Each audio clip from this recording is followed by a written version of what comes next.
স্বরূপনগরবাসীর জন্য সুখবর। স্বরূপনগর ঘাটে শুভ সূচনা হতে চলেছে কংক্রিটের সেতুর।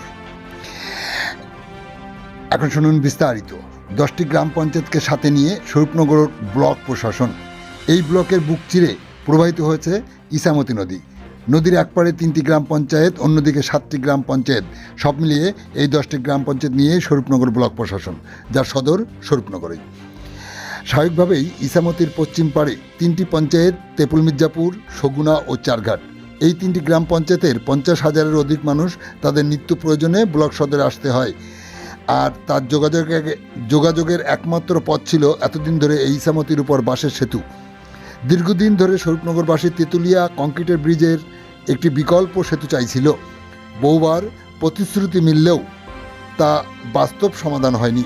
অবশেষে বনগাঁ লোকসভা কেন্দ্রের সাংসদ তথা কেন্দ্রীয় জাহাজ প্রতিমন্ত্রী শান্তনু ঠাকুরের হাত ধরে এবার স্বরূপনগর ঘাটে লোহার কংক্রিটের সেতু শুভ সূচনা হতে চলেছে।